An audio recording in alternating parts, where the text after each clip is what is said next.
A pedestrian bridge collapsed onto a Detroit freeway after a trash truck struck the overpass early Friday, leaving the truck driver dead and snarling rush hour traffic, officials said. 2 other vehicles were struck by debris, but no one else was injured, Michigan State Police Lieutenant Michael Shaw said at the scene. If this would have happened maybe an hour later it would have been a lot worse, he said. The West Side Bridge is about 2 blocks from Cody High School. Reports of its collapse came into police about 6 a.m. They determined a boom on the truck was extended too high to go under the bridge. When the boom struck the bridge, it pulled the overpass down, Shaw said. State officials said the bridge, nearly 15 feet above M39, known as the Southfield Freeway, was in fair to good condition, meaning that it was safe for use before being hit by the truck. No one was on the bridge when it fell, Shaw said.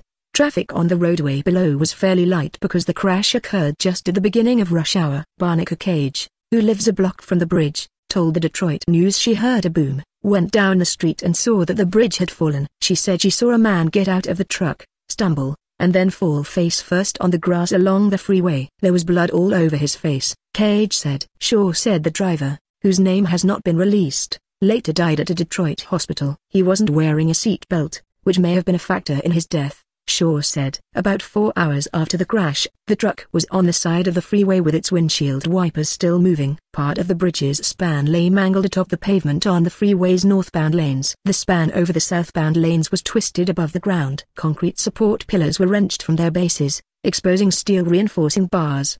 Detroit Lions quarterback Matthew Stafford was among the first drivers to stop at the scene. Stafford, who was on his way to the team's practice facility in Highland Park to prepare for Sunday's road game against the New York Jets, was picked up by team security. The bridge was inspected by state officials in May and was due to be replaced in 2017, according to Diane Cross, a spokeswoman for the Transportation Department. All bridges have a lifespan, but this bridge had another 3 years in it, Cross said. It was not a structural issue. The only reason it's down is that the truck pulled it down. I would imagine if it brought down this bridge, most bridges would get knocked down the same way.